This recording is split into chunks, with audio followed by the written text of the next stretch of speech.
तो હવે આગળનો એક પ્રકાર છે ધાત્વિય ઘન પદાર્થો.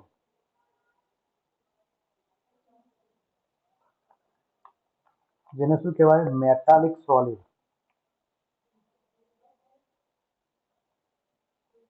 ધાત્વિય ઘન પદાર્થો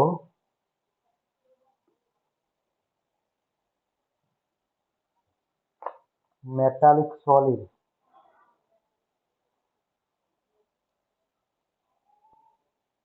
આ બધા જ પદાર્થો તમારે સમજીને તૈયાર કરવાના.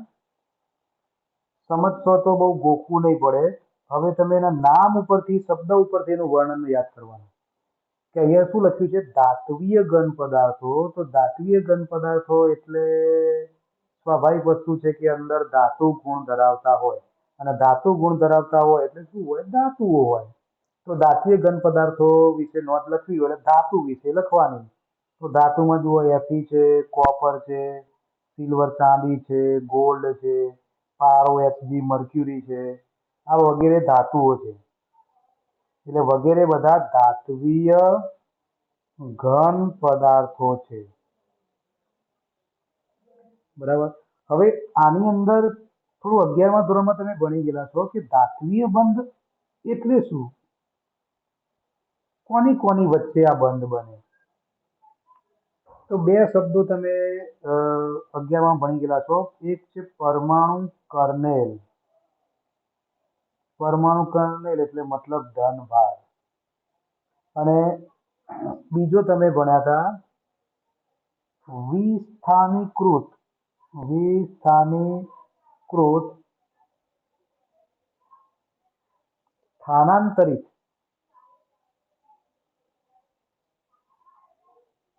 ઇલેક્ટ્રોન. હવે પરમાણુ કર્નેલ કેવું હોય કે દાખલા તરીકે ઝિંક ધાતુ છે. ઝિંક ધાતુ મોટે ભાગે કેવી હોય? ધાતુઓ બધી સક્રિય હોય. એ પોતાની બાહ્યતમ કક્ષા ઇલેક્ટ્રોનથી સંપૂર્ણ ભરવાની વૃત્તિ ધરાવે. અને એ માટે એમની બહારની કક્ષામાં જે ઇલેક્ટ્રોન વધારાના હોય એમને દૂર કરે. અને દૂર કરીને પોતે કયા આયન બની જાય? ધન આયન બની જાય. તો દાખલા તરીકે Zn+2 છે એ Zn છે એ 2 ઇલેક્ટ્રોન ગુમાવે છે અને Zn+2માં ફેરવાય. તો Zn+2માં ફેરવાય એ કહેવાય પરમાણુ કર્નેલ. અને જે મુક્ત ઇલેક્ટ્રોન થયા, Zn એ પોતાની કક્ષામાંથી ઇલેક્ટ્રોનને દૂર કર્યા, તો એ ઇલેક્ટ્રોન વિસ્થાનીકૃત અથવા સ્થાનાંતરિત ઇલેક્ટ્રોન કહેવાય. અને આ બંને વચ્ચે લાગતું આકર્ષણ બળ, આ બંને વચ્ચે જે આકર્ષણ બળ લાગે એ આકર્ષણ બળને ધાત્વિય બંધ કહે. તો ધાત્વિય બંધની વ્યાખ્યા આપણે લખીએ કે પરમાણુ કર્નેલ. 11મા ધોરણનું રિપીટ તમને કરાવું છું. જેને ધનભાર કહેવાય અને વિસ્થાનીકૃત. વિસ્થાનીકૃત એટલે પોતાની બહારની કક્ષામાંથી ખદેડી મૂક્યા હોય, બહાર કાઢી મૂક્યા હોય એવા, અને પોતાનું સ્થાન બદલાતા રહેતા હોય, સ્થાનાંતરિત ઇલેક્ટ્રોન. તો સ્થાનાંતરિત ઇલેક્ટ્રોન વચ્ચે લાગતા આકર્ષણ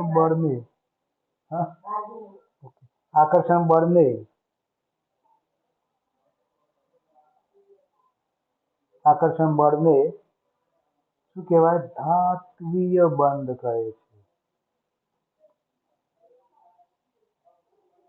અને ધાત્વિય બંધ એટલે ધાતુમાં તૈયાર થાય. અને ધાતુમાં તૈયાર થવા માટે ઇલેક્ટ્રોન ગુમાવે. અને ઇલેક્ટ્રોન ગુમાવેલા હોય એ ઇલેક્ટ્રોન તો ધાતુમાં જ રહે પાછા, ક્યાંય બહાર તો નીકળી ના જાય, ઉડી જતા ના રહે ક્યાંય વાતાવરણમાં. બરાબર. તો એના કારણે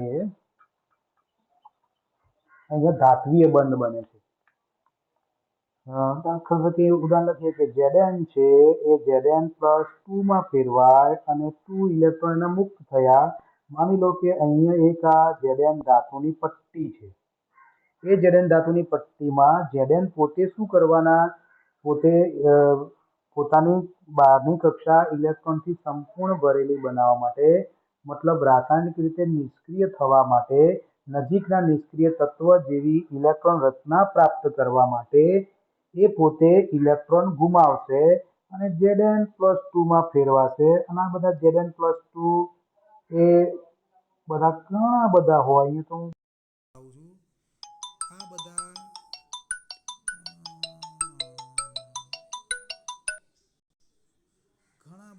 Zn+2 Zn+2 આયનો બધા હોય એ આ રીતે એની અંદર રહેલા હોય. હવે આ Zn+2 બન્યા પછી એની આસપાસથી પાછા 2 ઇલેક્ટ્રોન નીકળી પડ્યા હોય બહાર, એ બી અંદર ફરતા રહેતા હોય.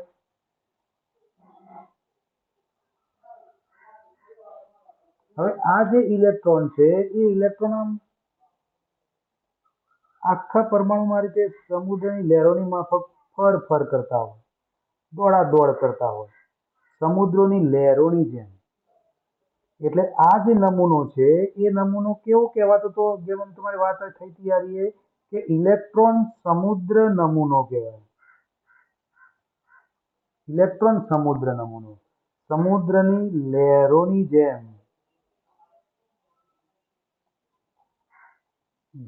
ઇલેક્ટ્રોન ફરતા હોય.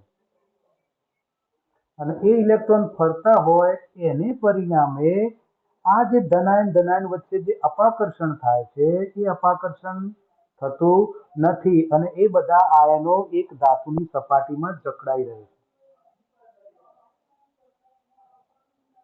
ધાતુઓ એ ધન આયનના ક્રમબદ્ધ, આ બુકના વાક્ય લખું છું, ક્રમબદ્ધ નમૂના હોય છે. જેઓ મુક્ત ઇલેક્ટ્રોનના સમુદ્રથી કેવા હોય? એકબીજા સાથે જકડાઈ રહે છે.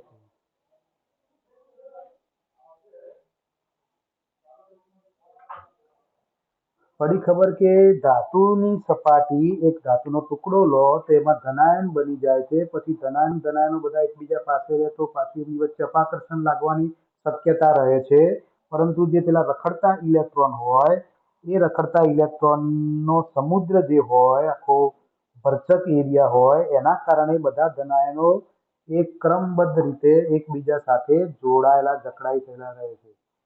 હવે જકડાયેલા ધનાયનો હોય પણ ઇલેક્ટ્રોન તો ગતિશીલ હોય, અને ઇલેક્ટ્રોન ગતિશીલ હોય એટલે એમાં તમને અમુક ગુણધર્મો જોવા મળશે. કેવા ગુણધર્મો જોવા મળશે એની પણ આપણે ચર્ચા કરી દઈએ. કે ઇલેક્ટ્રોન ગતિશીલ હોય એટલે સમગ્ર સ્ફટિકમાં એક સમાન રીતે વિખરાયેલા હોય. કે ઇલેક્ટ્રોન કેવા હોય? ગતિશીલ હોય અને સમગ્ર સ્ફટિકમાં એક સમાન રીતે વિખરેલા હોય. સમગ્ર સ્ફટિકમાં એક સમાન રીતે વિખરાયેલા હોય, ફેલાયેલા હોય. જે શબ્દ તમારે લખવો લખાય, ફેલાયેલા હોય. ઇલેક્ટ્રોન કેવા હોય? ગતિશીલ હોય એટલે સમગ્ર સ્ફટિકમાં એ બધા ફેલાયેલા હોય, એક સમાન રીતે વિસ્તરાયેલા હોય. હવે એના કારણે શું થવાનું? કે મુક્ત ઇલેક્ટ્રોને ઉષ્મા અને વિદ્યુતનું શું કરવાનું? વહન કરવાના. સીધી વસ્તુ છે. અને પાછા ધાતુના દરેક પરમાણુમાંથી 1 કે 2 ઇલેક્ટ્રોન મુક્ત બનતા હોય. જો આ બી વાક્ય બહુ અગત્યનું છે કે ધાતુના દરેક પરમાણુમાંથી કેટલા મુક્ત ઇલેક્ટ્રોન બનતા હોય? 1 કાં તો 2 ઇલેક્ટ્રોન, 1 કે 2 ઇલેક્ટ્રોન મુક્ત બનતા હોય. અને મુક્ત બની એ શેમાં જોડી જાય? ઇલેક્ટ્રોનના સમુદ્રમાં જોડી જાય, ઇલેક્ટ્રોનના સમુદ્રમાં ભાગ લે. તો તમને બધું કાલ્પનિક લાગતું હોય પણ તમે એક સમજો, આપણે એવું ભણ્યા હતા કે કોઈ પણ ધાતુ હોય એના પરમાણુ ભાર જેટલું ગ્રામમાં વજન લઈએ તો એમાં એવોગેડ્રો નંબર જેટલા પરમાણુ હોય. હવે તમે સમજો કે એવોગેડ્રો નંબર જેટલા પરમાણુ એટલે 6.022 × 1023 પરમાણુ કેટલા વજનમાં? તો જે તે પરમાણુના પરમાણુ ભાર જેટલા. દાખલા તરીકે આપણે પાણીની વાત કરીએ તો પાણીનો અણુભાર 18 છે. હવે પાણીનો અણુભાર 18 હોય તો ફક્ત 18 ગ્રામ પાણી લઈએ તેમાં પાણીના અણુઓ કેટલા હોય? એવોગેડ્રો નંબર જેટલા હોય. હવે દાખલા તરીકે આપણે ધાતુ લઈએ, દાખલા તરીકે ઝિંક ધાતુ લઈએ તો ઝિંક ધાતુનો પરમાણુ ક્રમાંક 30 છે. એટલે પરમાણુ ભાર ઓલમોસ્ટ 60ની આજુબાજુમાં છે. તો એટલા 60 ગ્રામ ખાલી આપણે લઈએ ઝીંક, તેમાં ઝીંકના પરમાણુ કેટલા હોય? એવોગેડ્રો નંબર જેટલા. 6.022 ગુણ્યા 10 ની 23 ઘાત, એકની પાછળ 23 મીંડા મૂકીએ એટલી સંખ્યા ને એના ગુણ્યા 6.022, એટલે 6022 ને 6022 કરી દઈએ તો 6022 પાછળ બીજા 20 મીંડા મૂકવાના થાય. હવે એટલી બધી સંખ્યામાં પરમાણુ એ 30 ગ્રામની પટ્ટીમાં હોય. હવે દરેક પરમાણુમાંથી 2 ઇલેક્ટ્રોન મુક્ત થતા હોય તો ઇલેક્ટ્રોનનો કેટલી બધી સંખ્યા થઈ જાય. એટલા માટે ત્યાં શબ્દ શું વાપર્યો? ઇલેક્ટ્રોનનો સમુદ્ર શબ્દ વાપર્યો. ઇલેક્ટ્રોનનો સમુદ્ર જ હોય, દરિયો જ હોય, બરાબર. અને દરેક પરમાણુમાંથી જે ઇલેક્ટ્રોન મુક્ત થાય બધા ઇલેક્ટ્રોનના સમુદ્રમાં ભાગ લે. અને એના કારણે શું થાય કે આ જે મુક્ત ઇલેક્ટ્રોન રહ્યા, આ મુક્ત અને ગતિશીલ ઇલેક્ટ્રોન એ શું કરવાના? તો એના કારણે શું થવાય? ઇલેક્ટ્રોનના કારણે ધાતુઓ ઊંચી વિદ્યુત વાહકતા ધરાવે છે. ધાતુઓ ઊંચી વિદ્યુત વાહકતા ધરાવે છે તથા ઊંચી ઉષ્મા વાહકતા પણ ધરાવે છે. તમે નીચલા ધોરણમાં ડાયરેક્ટ ધાતુ અધાતુના તફાવતમાં લખી દેતા વાક્ય, તો ધાતુઓ ઉષ્માની વાહક હોય અને અધાતુઓ ઉષ્માની અવાહક હોય. તો ત્યાં તમે બહુ એટલું બધું સમજ્યા નતા કે ધાતુઓ કેમ ઉષ્મા વાહક બને છે. તો એનું કારણ આ રહ્યું, ઇલેક્ટ્રોનનો સમુદ્ર. હવે પાછો બીજો ગુણ તમે છે કે આ બધા ઇલેક્ટ્રોન આડા અવડા દોડ કરતા હોય, પણ જો એને બે છેડેથી પ્રેશર લગાવવામાં આવે, દબાણ લગાડવામાં આવે, મતલબ વિદ્યુત ક્ષેત્ર લગાવવામાં આવે, કે જ્યારે વિદ્યુત ક્ષેત્ર લાગુ પાડવામાં આવે, ફિઝિક્સમાં તમે ભણ્યા છો, વિદ્યુત ક્ષેત્ર એટલે બેટરી, મતલબ વોલ્ટેજનો તફાવત, બે છેડા વચ્ચે ઊંચું વોલ્ટેજ નીચું વોલ્ટેજ તમે લાગુ પાડો તો શું થાય? બધા જ ઇલેક્ટ્રોન ડાયા ડમરા થઈને એક દિશામાં વહેવા લાગે. એટલે વિદ્યુત ક્ષેત્ર લાગુ પાડવામાં આવે ત્યારે આ બધા જ ઇલેક્ટ્રોન એ શું થવાના? ધન આયનની જાળીદાર રચનામાંથી ધન આયનની જાળીદાર રચનામાંથી ધન આયનો ફિક્સ રહે છે. એ ધન આયન રચનામાંથી તો રચના વચ્ચેથી શું કરે છે? વહે છે. વહન ચાલુ થઈ જાય એક છેડાથી બીજે છેડા તરફ. ધનથી ઋણ તરફ ઇલેક્ટ્રોનનું વહન, એવું તમે ભણતા હો છો રૈવાજિક પ્રવાહ. વિદ્યુત પ્રવાહ ધનથી ઋણ તરફ જાય છે અને રૈવાજિક પ્રવાહ કહેવાય. અને વિદ્યુત ઇલેક્ટ્રોન ખરેખર ઋણથી ધન તરફ જતા હોય છે. તો એ બધા જાળીદાર ધન આયનની જાળીદાર રચનામાંથી વહેવા લાગે છે. ત્યારે જ્યારે વિદ્યુત ક્ષેત્ર લગાડવામાં આવે, વિદ્યુત ક્ષેત્ર એટલે બે છેડા વચ્ચે વોલ્ટેજ લગાવવામાં આવે, બેટરી સાથે જોડવામાં આવે. હવે તે જ રીતે ધાતુના એક ભાગને ઉષ્મા આપીએ, આ તો કોમન છે. ધાતુના એક ભાગને તમે ગરમ કરો, ધાતુના સળિયાને ઉષ્મા આપીએ, શું થાય? આ મુક્ત ઇલેક્ટ્રોન શું કરે? મુક્ત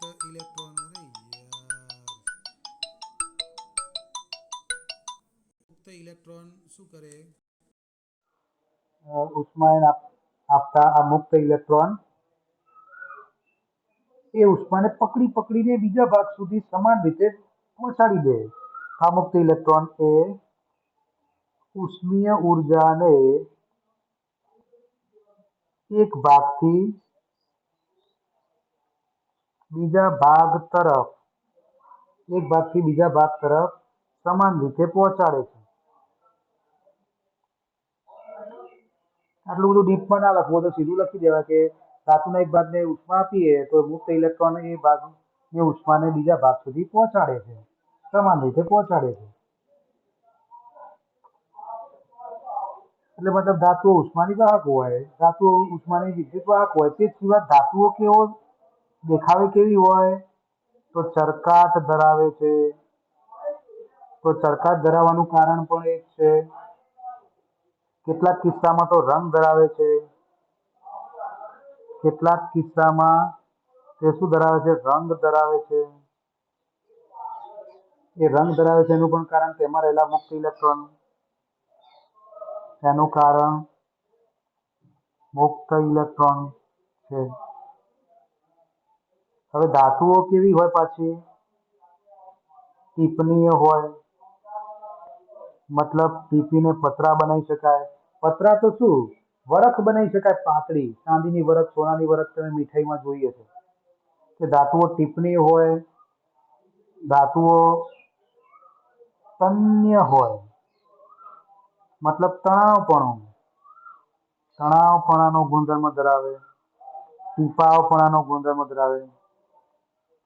એનું પણ કારણ શું છે? એમાં રહેલા મુક્ત ઇલેક્ટ્રોન જ છે. બરાબર, તો આટલી વસ્તુ તમારે ધાત્વિય ઘન પદાર્થોમાં યાદ રાખવાની.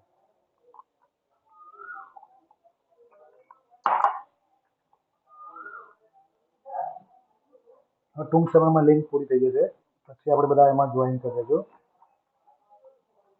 હવે એક બીજો પ્રકાર આપણે લેવાનો છે, ચોથો,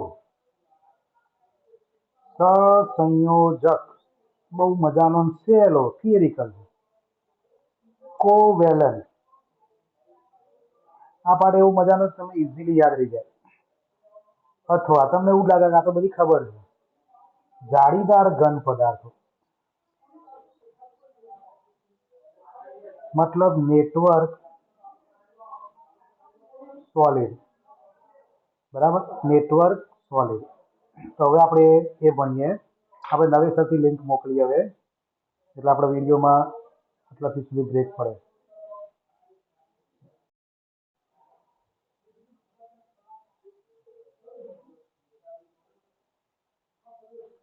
જાળીદાર ઘન પદાર્થો સહસંયોજક એટલે કોવેલન્ટ,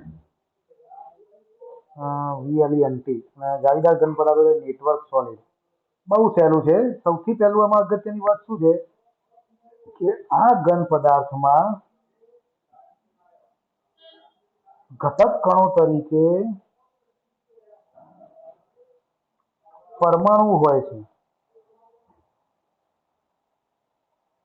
ઘટક તરીકે કોણ હોય? પરમાણુ હોય. હવે ઘટક કણો તરીકે પરમાણુ હોય અને એ પરમાણુ એકબીજા સાથે સહસંયોજક બંધથી એટલે કે ઇલેક્ટ્રોનની ભાગીદારીથી જોડાતા હોય અને જોડાઈને બહુ મોટો વિરાટ અણુ બનાવે છે, જે બૃહદ જાયન્ટ અણુ બનાવે છે. એટલે આવા પ્રકારના ઘન પદાર્થો, એક ગુજરાતીમાં શબ્દ લખ્યો છે ચોપડીમાં બૃહદ. બૃહદનું ઇંગ્લિશ થાય જાયન્ટ,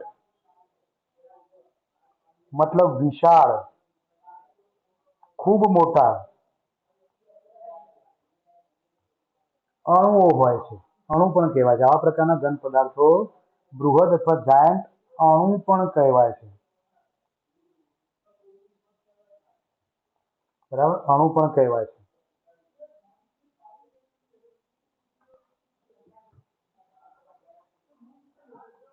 આમાંથી તમને VSQ પણ પૂછી શકે કે એવા કયા પ્રકારના ઘન પદાર્થો છે કે જે જાયન્ટ અણુ તરીકે ઓળખાય છે? તો સહસંયોજક ઘન પદાર્થો. હવે આ સહસંયોજક પદાર્થો તમે જાણો છો કે કુદરતમાં સહસંયોજક બંધ મોટે ભાગે કોને કોને વચ્ચે વધારે બનતો હોય? તો કાર્બન કાર્બન. તો કાર્બન કાર્બન વચ્ચે સહસંયોજક બંધ બને છે. તેથી એવું કહી શકાય કે આવા ઘન પદાર્થો મોટે ભાગે શાના બન્યા હોય? કાર્બનના બનેલા હોય છે. મોટે ભાગે. ક્યાંક વળી કાર્બન સિવાયના બી જોવા મળી શકે. હવે સહસંયોજક બંધ એ કઈ રીતે તૈયાર થાય છે? તો આપણે જાણીએ છીએ કે સહસંયોજક બંધ ઇલેક્ટ્રોનની ભાગીદારીથી બને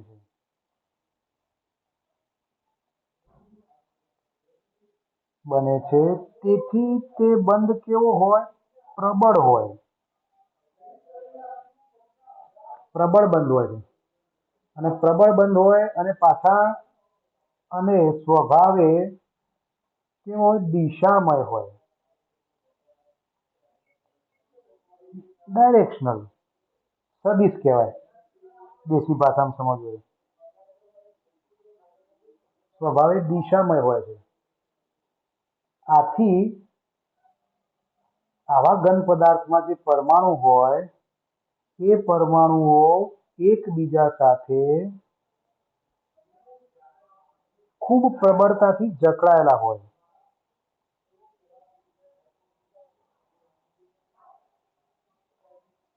તો ખૂબ પ્રબળતાથી જકડાયેલા હોય તો સીધી વસ્તુ છે કે આવા ઘન પદાર્થો કેવા ગુણધર્મ ધરાવતા હશે? તો આવા ઘન પદાર્થો સખત અને બરડ હોય, તેમના ગલન બિંદુ કેવા હોય? ઊંચા હોય.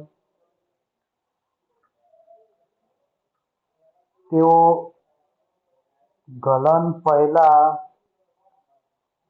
વિઘટન પામી શકે. બરાબર, વિઘટન થાય એટલે પીગળી જાય. પછી આવા પદાર્થોમાં ક્યાં ઇલેક્ટ્રોન મુક્ત હોતા નથી, કારણ કે બધા બંધમાં જોડાયેલા હોય. અને ઇલેક્ટ્રોન મુક્ત હોતા નથી એટલે વિદ્યુતના કેવા કહેવાય? અવાહક. એટલે કે વિદ્યુતના અવાહક હોય. વિદ્યુતના અવાહક મતલબ વીજ અવરોધક છે, વિદ્યુતને પસાર થવા દેતા નથી. અને એના કારણે ઉષ્માના પણ કેવા છે? અવાહક છે, એટલે ઉષ્મા અવરોધક પણ છે. ત્યારે વીજ અવાહક અને ઉષ્મા અવરોધક એવો શબ્દ પૂછાય, ઉષ્મા અવાહક ઉષ્મા અવરોધક, એ બંને સમાન શબ્દો સમજવાના. કે વિદ્યુત પ્રવાહનું વહન કરતા નથી એટલે વિદ્યુતના અવાહક, અને વિદ્યુતના અવાહક એટલે એ વીજ અવરોધક કહેવાય. દાખલા તરીકે હીરો, બીજો સિલિકોન કાર્બાઇડ, SiC. આમાં એક અપવાદ પણ છે, એના વિશે ખાસ અહીં બુકમાં તમને અભ્યાસ આપ્યો છે. ગ્રેફાઇટ, કાળા ભૂખરા રંગનો પદાર્થ.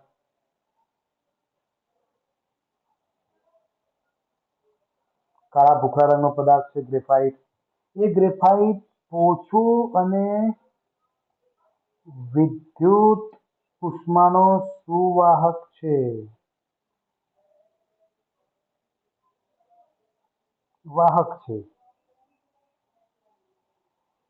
તો અપવાદ છે, તો એનું કારણ પણ તમે જાણતા હોવા જોઈએ કે કયા કારણે આવું થયું, કે ગ્રેફાઇટ કેમ ઓછો રહી ગયો અને કેમ એ વિદ્યુત ઉષ્માનો વાહક છે.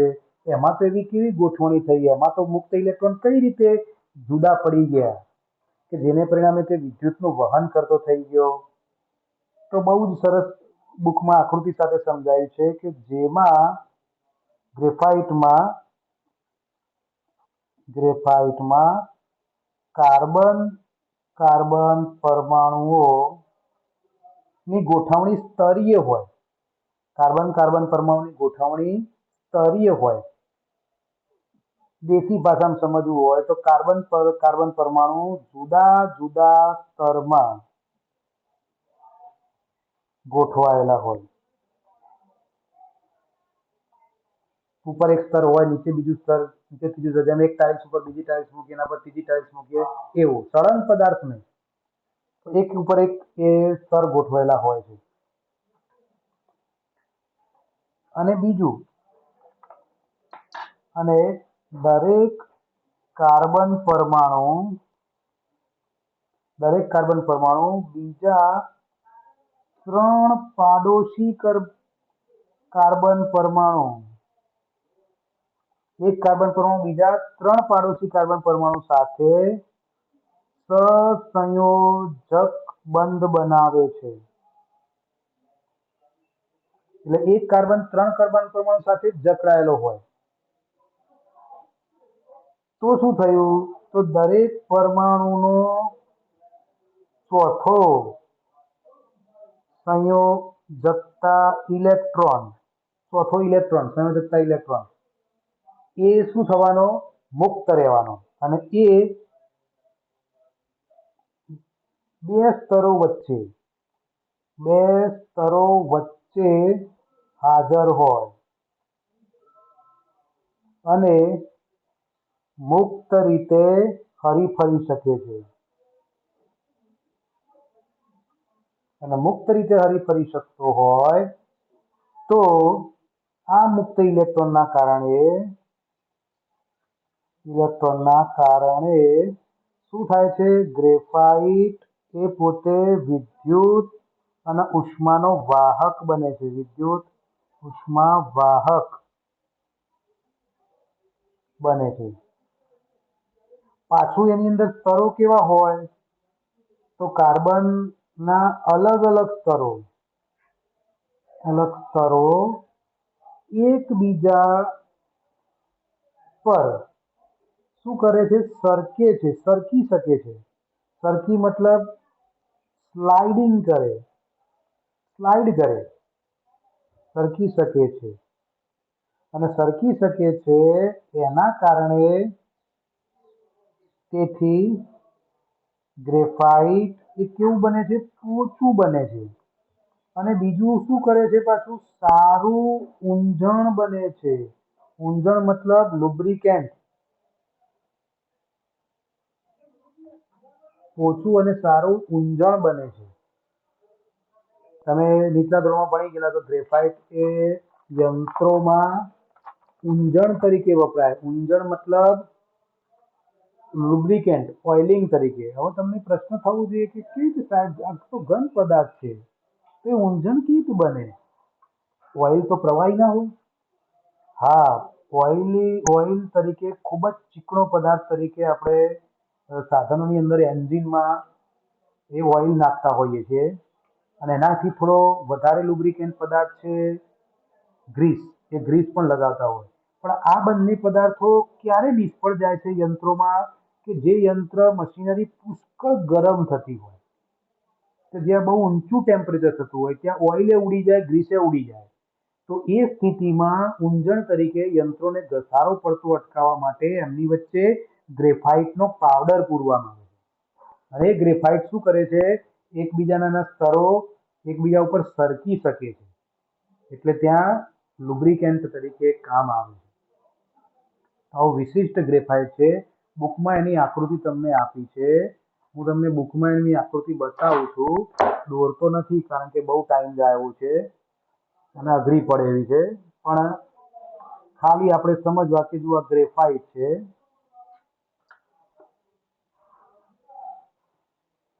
ગ્રેફાઇટમાં એક કાર્બન પરમાણુ બીજા 1, 2, 3 કાર્બન, અહીંયા આ બાજુ ત્રીજો હોય.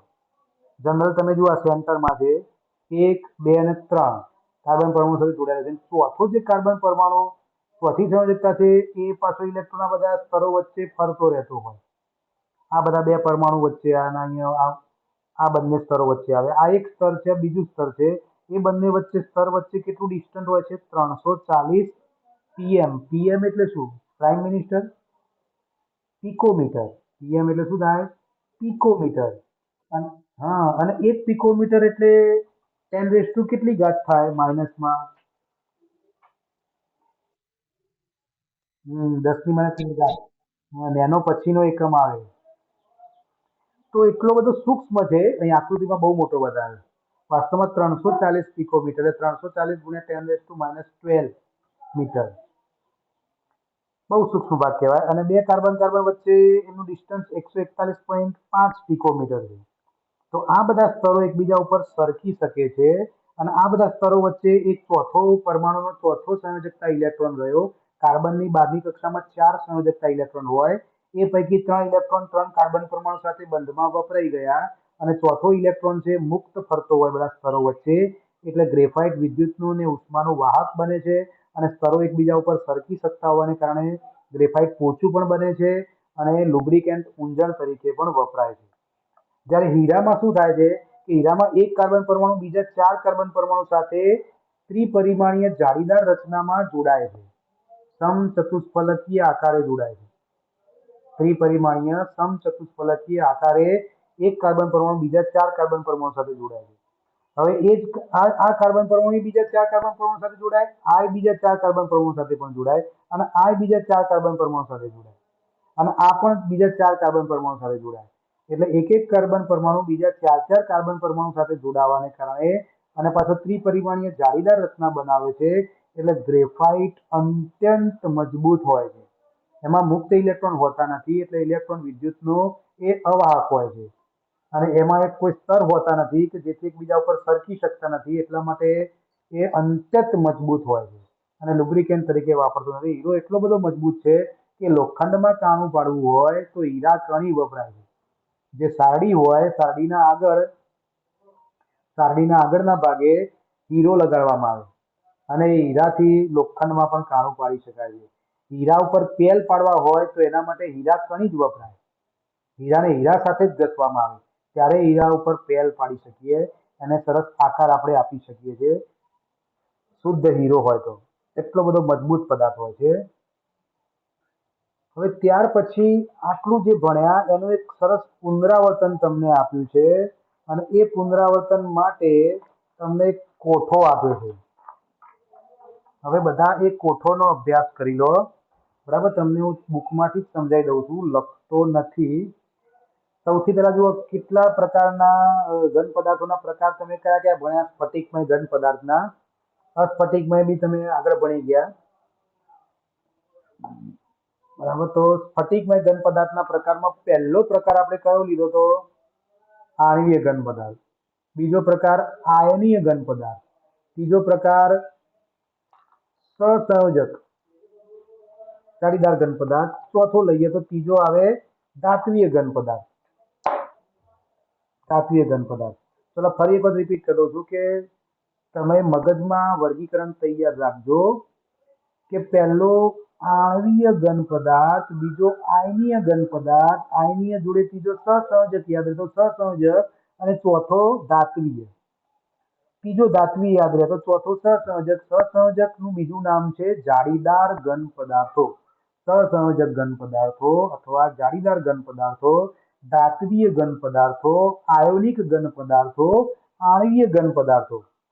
હવે દરેકમાં ઘટક કણો આપ્યા છે. તો આણ્વીય ઘન પદાર્થો સ્વાભાવિક રીતે ઘટક કણો કયા હોય? અણુ હોય. આયનીય છે તો શું હોય? આયનો હોય. ધાત્વીય છે તો કયા હોય? બિન સ્થાનિક ઇલેક્ટ્રોનના સમુદ્રમાં ધન આયનો, મતલબ સ્થાનાંતરિત ઇલેક્ટ્રોન સમુદ્ર હોય. બરાબર, અને બીજા ધન આયનો હોય ધાત્વીય. અને સહસંયોજકમાં શું હોય? તો સહસંયોજકમાં આપણે વાત કરી હતી પરમાણુ હોય. તો પહેલામાં પહેલું આ તમને યાદ રહેવું જોઈએ કે સહસંયોજકની વાત થઈ તો પરમાણુ આવે, આયનિકની વાત થઈ તો આયનો આવે, આણ્વીય હોય તો અણુ આવે. હવે ધાત્વીયમાં સવાલ થાય તો ધાત્વીયમાં ધાતુ આયનો અને બિનસ્થાનિક ઇલેક્ટ્રોન હોય. એટલે પરમાણુ કર્નેલની વાત છે, પરમાણુ કર્નેલ અને મુક્ત ઇલેક્ટ્રોન. તો એ બંને વચ્ચેનું આકર્ષણ થતું હોય. ત્યાં લખાય બિન સ્થાનિક ઇલેક્ટ્રોનના સમુદ્રમાં ધનાયનો હોય. ધનાયનો શેમાં રહેલા હોય? બિન સ્થાનિક ના કેવું હોય તો સ્થાનાંતરિત ઇલેક્ટ્રોન, વિસ્થાપિત ઇલેક્ટ્રોન. એ વિસ્થાપિત ઇલેક્ટ્રોન અથવા સ્થાનાંતરીકૃત ઇલેક્ટ્રોનના સમુદ્રમાં ધનાયનો રહેલા હોય. ચલો ક્લિયર, પહેલો મુદ્દો 4 તમને સમજાઈ ગયો. હવે બીજો લઈએ કે એમાં આકર્ષણ બળ કયા પ્રકારનું હોય? બંધન આકર્ષણ બળ. તો અહીંયા 3 પ્રકાર આણ્વીયના પડે છે, આપણે જોઈ લીધા. 3 પ્રકાર કયા કયા? અધ્રુવીય, ધ્રુવીય અને હાઇડ્રોજન બંધ. તો અધ્રુવીયમાં કયા બળ લાગે? તો લંડન બળો, વિસર્જન બળો લાગે. અને ધ્રુવીયમાં કયા બળ લાગે? ધ્રુવીય પારસ્પરિક ક્રિયા. અને હાઇડ્રોજન બંધમાં હાઇડ્રોજન બંધન. ચલો ક્લિયર. હાઇડ્રોજન બંધ બને. ધ્રુવીય પારસ્પરિક ક્રિયા લાગે અને અધ્રુવીયમાં વિસર્જન અથવા લંડન બળો લાગે. કોની વચ્ચે? અણુઓ વચ્ચે. અણુની અંદર કયા પ્રકારના બળ લાગે છે એની વાત નથી થતી, પણ અણુ એકબીજા સાથે કઈ રીતે જકડાઈને આણ્વીય ઘન પદાર્થ બનાવે છે તો એના છે વિસર્જન બળ અથવા લંડન બળ. બરાબર, વિસર્જન અથવા લંડન બળ.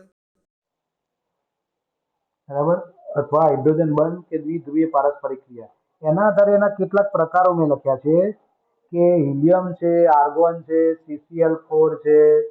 બરાબર, આ બધા અધ્રુવીયમાં છે. પછી ધ્રુવીયમાં છે H2, I2, Cl2 વગેરે. બરાબર, આમાં CO2 લખ્યું હતું એટલે મેં અહીંયા Cl2 કર્યું હતું, પણ CO2 આપણે મારે જોવો પડશે. તો CO2 વચ્ચે અધ્રુવીયતા તો નહીં સર્જાતી. પછી દ્વિધ્રુવીય પારસ્પરિક ક્રિયા HCl અને SO2, જેમાં H અને Cl અલગ અલગ છે, S અને O અલગ અલગ છે. અને હાઇડ્રોજન બંધમાં પાણી આવે, બીજું હાઇડ્રોજન ફ્લોરાઇડ લેવાય, ત્રીજું એમોનિયા પણ લઈ શકાય. આ એના ઉદાહરણો છે. હવે આ બધા બળો નિર્બળ હોવાને કારણે જોડે જોડે આપણી ગુણધર્મ જોઈએ કે ભૌતિક સ્વભાવ એમનો કેવો હોય, તો મૃદુ પણ હાઇડ્રોજન બંધના કારણે તેઓ સખત બને છે. અને વિદ્યુતના ત્રણે ત્રણ કેવા બને છે? અવાહક બને છે. અને ગલન બિંદુ બધાના કેવા બને છે? નીચા, પણ ઉપરના ઘણા નીચા છે. બરાબર, તો આ પહેલો ગુણધર્મ તમને ક્લિયર થઈ ગયો. હવે આયનીય ઘન પદાર્થની વાત કરીએ તો એમાં આયનો હોય, ને આયનો વચ્ચે સખત પ્રબળ આકર્ષણ બળ લાગે, જેને કુલંબિક અથવા સ્થિર વિદ્યુતીય બળ કહેવાય. અને જેમાં બધા આયોનિક પદાર્થો છે. NaCl માં Na+Cl- બને, MgO માં Mg+2 O-2 બને, ZnS માં Zn+2 S-2 બને, CaF2 માં Ca+2 F- બને. બરાબર, તો આ રીતે આ બધા આયનો વચ્ચે રહેલા બંધ હોય અને એને આયોનિક ઘન પદાર્થ કહેવામાં આવે. હવે એ પ્રબળ મજબૂત આકર્ષણ બળના કારણે ઉપરના બધા કરતા મજબૂત હોય એટલે સખત થઈ જાય, અને પરંતુ એ બરડ પણ બને છે, સખત અને બરડ. હવે આ ઘન પદાર્થો, આયનિક ઘન પદાર્થો ઘન અવસ્થામાં કેવા હોય? વિદ્યુતના અવાહક હોય. પરંતુ પીગળિત અવસ્થામાં અથવા જલીય દ્રાવણમાં કેવા હોય? વાહક હોય. અને એમના ગલન બિંદુ આ પ્રબળતાના કારણે ઊંચા હોય. ક્લિયર? તો આમ તમે આયનિક ઘન પદાર્થોનો પૂરેપૂરો ખ્યાલ આવી જશે. ત્યાર પછી ધાત્વિય ઘન પદાર્થની વાત કરીએ તો ધાત્વિય ઘન પદાર્થમાં જે ધાતુઓ હોય, ધાતુઓ મોટે ભાગે ઇલેક્ટ્રોન ગુમાવવાની વૃત્તિ ધરાવે. ઇલેક્ટ્રોન ગુમાવીને ધનાયનમાં ફેરવાય એટલે પરમાણુ કર્નેલ બને છે. જે ઇલેક્ટ્રોન ગુમાવ્યા છે એ ઇલેક્ટ્રોન વિસ્થાનીકૃત ઇલેક્ટ્રોન કહેવાય, સ્થાનાંતરિત ઇલેક્ટ્રોન કહેવાય. અને એ ઇલેક્ટ્રોનનો આખો સમુદ્ર રચાય છે. અને એ સમુદ્રમાં ધનાયન બધા રહેલા હોય છે. એ ધનાયનો એ ઇલેક્ટ્રોનના સમુદ્રના કારણે એકબીજા જોડે આકર્ષિત થઈને સ્થિર અવસ્થામાં રહે છે. જ્યારે ઇલેક્ટ્રોન સમુદ્રની લહેરોની જેમ એમાં વહન પામતા હોય છે. વિદ્યુત ક્ષેત્ર લાગુ પાડીએ એટલે એ ધન આયનની જાળીદાર રચનામાંથી વહન થવાનું ચાલુ કરે છે. હવે આમાં મુક્ત ઇલેક્ટ્રોન હોય તો તમે સમજી ગયા છો કે વિદ્યુતના કેવા બને? વાહક બને. હવે બંધન કયા પ્રકારનું બને? તો ધાત્વિય બંધન. ધાત્વિય બંધન કોની કોની વચ્ચે લાગે? તો તમારે એ બી મગજમાં રાખવાનું કે પરમાણુ કર્નેલ એટલે કે ધન ભાર અને સ્થાનાંતરિત અથવા વિસ્થાનીકૃત ઇલેક્ટ્રોન વચ્ચે લાગે આકર્ષણ બળ, એને ધાત્વિય બંધ કહેવાય. પછી FeG, CuAg, Mg બધા લાગુ હોય. Fe માંથી Fe+2 બને, કર્નેલ કહેવાય. 2 ઇલેક્ટ્રોન અને મુક્ત ઇલેક્ટ્રોન બંનેની વચ્ચે લાગતું આકર્ષણ બળ એટલે ધાત્વિય બંધન કહેવાય. હવે ધાત્વિય બંધન તો ધાતુઓ કેવી હોય? હંમેશા સખત હોય, પરંતુ બરડ ના હોય. આ બરડ છે આયનિક. અને તમે આમ બી સહસંયોજક બંધ, સહસંયોજક સંયોજનો અને આયનિક સંયોજનો તફાવત નીચલા ધોરણમાં ભણી ગયેલા છો. તો એ જ યાદ રાખવાનું કે આ સખત હોય પણ બરડ હોય. આ સખત હોય પરંતુ ટીપણી હોય અને તન્ય હોય. તણાવપણું ટીપણપણું ગુણધર્મ ધરાવે. ઘન અવસ્થા હોય કે પીગળિત અવસ્થા હોય, વિદ્યુતના વાહક જ બને. પેલા ઘન અવસ્થા અને માં અવાહક હોય પણ પીગળિત અવસ્થામાં વાહક બને. આ બંને અવસ્થામાં વાહક બને. કેમ વાહક બન્યા? કારણ કે ઇલેક્ટ્રોન અંદર ફરતા રખડતા હોય એટલા માટે. પછીના ગલન બિંદુ ઉત્કલન બિંદુ પ્રમાણમાં કેવા હોય? ઊંચા હોય, કારણ કે પદાર્થ કેવા છે? સખત છે. હવે એના પછી આગળ સહસંયોજક અથવા જાળીદાર પદાર્થો. તો એમાં ઘટક કણો તરીકે શું હોય? પરમાણુ હોય. પરમાણુ વચ્ચે ઇલેક્ટ્રોનની ભાગીદારી થતી હોય. સહસંયોજક બંધ રચાતો હોય. સહસંયોજક બંધ કેવો હોય? પ્રબળ હોય. આ કેવો હોય? પ્રબળ હોય. પ્રબળ હોય એટલે સ્વાભાવિક રીતે એ કેવા હોય? સખત હોય. અને એ વિદ્યુતના ઉષ્માના કેવા હોય? અવાહક હોય. એમના ગલન બિંદુ કેવા હોય? ખૂબ ઊંચા હોય. ઉદાહરણ તરીકે મોસ્ટલી કાર્બન આવે, કારણ કે કાર્બન વચ્ચે હંમેશા સહસંયોજક બંધ બનતો હોય. એટલે મોટા ભાગના કાર્બન પદાર્થોમાં સહસંયોજક બંધ બનતો હોવાને પરિણામે આ બધા સહસંયોજક ઘન પદાર્થો બને છે. ઉદાહરણ તરીકે SiO2 ક્વાર્ટઝ અથવા SiC, એકલો C એટલે હીરો, બરાબર. અને બીજો એક ઉદાહરણ છે ગ્રેફાઇટ. હવે ગ્રેફાઇટની વાત કરીએ તો ગ્રેફાઇટ અહીંયા થોડું જુદું છે. એમાં શું લખ્યું છે? મૃદુ. મૃદુ મતલબ કેમ મૃદુ છે એની આપણે વાત કરી દીધી કે ગ્રેફાઇટમાં સ્તરીય ગોઠવણી હોય કાર્બન પરમાણુની. એક કાર્બન પરમાણુ બીજા 3 કાર્બન પરમાણુ સાથે જોડાયેલો હોય, મતલબ ચોથો સંયોજકતા ઇલેક્ટ્રોન એમાં મુક્ત હોય, જે કાર્બનના સ્તરો વચ્ચે ફરતો રખડતો હોય, એટલે વિદ્યુતનો એ વાહક બને છે અને એ પોતે મૃદુ બને છે અને યંત્રોમાં ઊંજણ તરીકે વપરાય છે. ત્યાર પછી હવે લખાણ સંબંધિત પ્રશ્નો લઈએ. તો લખાણ સંબંધિત પ્રશ્નોમાં તમે પ્રશ્નો વાંચો કે પહેલો પ્રશ્ન છે કે આંતર આણ્વીય બળોના સ્વભાવ આધારિત તેમને ઘન પદાર્થના પ્રકારોમાં વર્ગીકૃત કરો.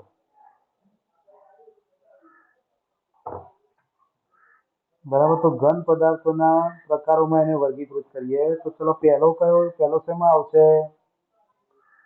ચલો પોટેશિયમ સલ્ફેટ શેમાં આવે ખોળો? તમને પૂછ્યું. ચલો પોટેશિયમ સલ્ફેટ એનું સૂત્ર શું થાય પોટેશિયમ સલ્ફેટનું?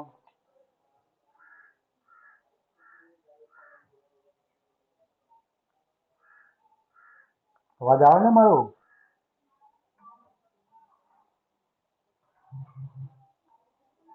પોટેશિયમ સલ્ફેટનું સૂત્ર શું થાય?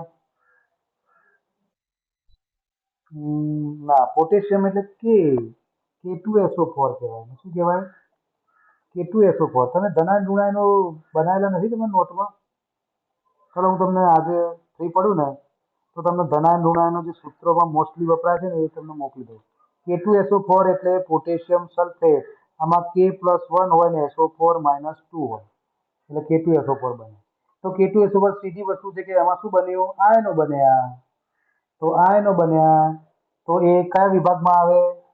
ચલો હું ભાગ પાડ દઉં. આયોનિક આયોનિક ઘન પદાર્થ, સહસંયોજક ઘન પદાર્થ, ધાત્વીય ઘન પદાર્થ અને ચોથો પ્રકાર હું લઈ લઉં. કયો રહી ગયો? આણ્વીય રહી ગયો. સહસંયોજક આવી ગયો, આણ્વીય રહી ગયો. બરાબર. તો હવે બરાબર. હવે દરેકને આપણે લખી દઈએ કે કયામાં શું આવશે. તો ચલો પહેલું છે આયનિક. તો સૌથી પહેલા આપણે K2SO4 આયનિકમાં લખાશે. હવે બીજું ઉદાહરણ હું તમને બોલું છું. ટીન છે ટીન. તો ટીન શું કહેવાય? ધાતુ. ચલો હા, ધાતુ. ધાત્વિય. અને ટીનનો સૂત્ર શું આવશે? Sn. ટીન એટલે Sn. Yes. પછી આવે બેન્ઝીન. તો બેન્ઝીનને આપણે શેમાં લઈ જઈશું? તો બેન્ઝીનમાં C6H6 છે. તો બેન્ઝીનમાં આપણે આણ્વીય વિભાગમાં લઈ જઈશું. હા, C6H6 આણ્વીયમાં લઈ જઈશું. અણુ હોય છે બેન્ઝીનનો. કાર્બન નાઇટ્રોજન વચ્ચે વિદ્યુત ઋણતા ઓછી હોય, પણ એ આણ્વીયના 3 પદાર્થોમાં આવી જાય: ધ્રુવીય, અધ્રુવીય અને બીજો પ્રકાર આપણે કયો લીધો હતો આણ્વીયમાં? એક ધ્રુવીય, પછી અધ્રુવીય અને હાઇડ્રોજન બંધ લીધો એટલે આણ્વીયમાં આવશે. ત્યાર પછી બેન્ઝીન પછી યુરિયા. તો યુરિયા પણ આમાં આવશે. ચલો યુરિયાનું સૂત્ર કોઈને યાદ છે કયું હોય? NH2CO NH2 એ યુરિયા કહેવાય. એ બી આણ્વીય થઈ જવાનો, અણુ છે. પછી પાણી. તો પાણીમાં શેમાં આવશે? આણ્વીયમાં જ આવશે. ત્યાર પછી zinc sulphide. Yes, zinc sulphide શેમાં આવશે? તો આના જેવો પદાર્થ થઈ ગયો. Zn આયોનિક, કારણ કે Zn+2 અને S-2 આયન હોય એમાં, એટલે ઝિંક સલ્ફાઇડ. ત્યાર પછી ગ્રેફાઇટ છે. તો ગ્રેફાઇટ શેમાં આવશે? સહસંયોજકમાં હાલ જ વાત કરી. સહસંયોજકમાં ગ્રેફાઇટ આવશે. પછી રૂબિડિયમ. રૂબિડિયમ. Rb. બરાબર. પ્રથમ સમૂહનું તત્વ રૂબિડિયમ, કેલ્શિયમ. બરાબર. +1 વાળા. +1 લિથિયમ. પછી લિથિયમના નીચે sodium, lithium, sodium. Potassium, rubidium, caesium, francium, આ બધા. તો એ રૂબિડિયમ ધાતુયમાં આવશે. પછી આવશે આર્ગોન. તો આર્ગોન શેમાં લઈ જવું પડશે આપણે? આણ્વીયમાં, અધ્રુવીય સંયોજનમાં. આણ્વીયમાં પાછો અધ્રુવીય ભાગ, આર્ગોન. પછી સિલિકોન કાર્બાઇડ. તો સિલિકોન કાર્બાઇડ આવશે સંયોજનમાં. તો સિલિકોન કાર્બાઇડ, એસઆઈસી, એસઆઈસી હોય. બરાબર. પછી એસઆઈસી. હવે પ્રશ્ન 1.6 લઈએ. એ તો સીધો જ તમારે જવાબ આપી દેવાનો છે, ત્રણે ત્રણ પ્રશ્નો. એટલે આપણી લિંક પૂરી થઈ જાય પહેલા આપણું લેક્ચર અહીંયા પૂરું કરી દઈએ. જો ઘન પદાર્થ એ ઘન અવસ્થા તથા પીગલિત અવસ્થામાં ઘણો સખત રહે, વિદ્યુત અવાહક રહે અને ખૂબ ઊંચા તાપમાને પીગળે, તો કયા પ્રકારનો ઘન પદાર્થ હશે? કયા પ્રકારનો ઘન પદાર્થ હશે? બોલો. હલો. હા હા હા, બોલો બોલો સર. મેં મારે ઝૂમ લેક્ચર ચાલતું હતું. હા, એટલે મેં તમારો ફોન કટ કર્યો. હા, અરે ભૂમિ રૂપેશ. હા, એટલે આજે મેં પોલીસ સ્ટેશન આવવાના જ હતા. મારી સ્કૂલ પતે એટલે હું સીધો ત્યાં પહોંચું જ છું તમારા પોલીસ સ્ટેશનમાં. એટલે કીધું રૂબરૂ ની મુલાકાત હું કરી દઉં. ક્યારે લેવાનું હતું? હું, મારી વાઈફ અને સન ત્રણે ત્રણ છીએ અમે. અને આજે લગભગ જુઓ ને 2 વાગે 3 વાગ્યાની આસપાસ તમારે ત્યાં પહોંચી જવું. તો તમે કોઈ ટાઈમે પહોંચો રહો. કાલે આવીએ એમ ને? તો કાલે ફાઇનલ મળી જઈએ તમને. બરાબર.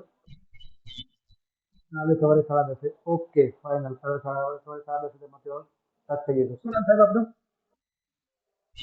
રામજીભાઈ. ઓકે, તો રામજીભાઈ તમને રૂબરૂ મળી જાઉં. હા ને? ઓકે.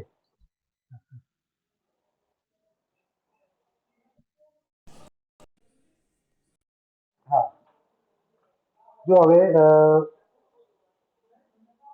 કયો જવાબ આવશે આમાં? તમે શું વિચાર્યું? ઘન અવસ્થા અને પીગલિત અવસ્થામાં ઘણો સખત ને વિદ્યુત અવાહક છે. કયો આવશે? યસ, સહસંયોજક. જો આમાં આયનિક લેવા જઈએ તો આયનિક પાછો સખત ખરો, પણ પીગલિત અવસ્થામાં વિદ્યુત વાહક બને. અહીંયા વિદ્યુત અવાહક છે. માટે ત્યાં તમારો જવાબ આવશે સહસંયોજક ઘન. હવે 1.7 લઈએ. આયનીય ઘન પદાર્થો પીગલિત અવસ્થામાં વિદ્યુતનું વહન કરે છે. આયનીય ઘન પદાર્થો પીગલિત અવસ્થામાં વિદ્યુતનું વહન કરે છે, પરંતુ ઘન અવસ્થામાં નહીં. સમજાવો.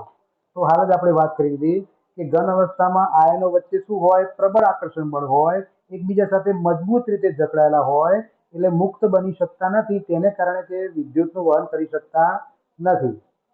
જ્યારે એમને પીગળવામાં આવે ત્યારે તે આયનો મુક્ત બને છે, તેથી તેમનું વિદ્યુતનું વહન થઈ શકે છે.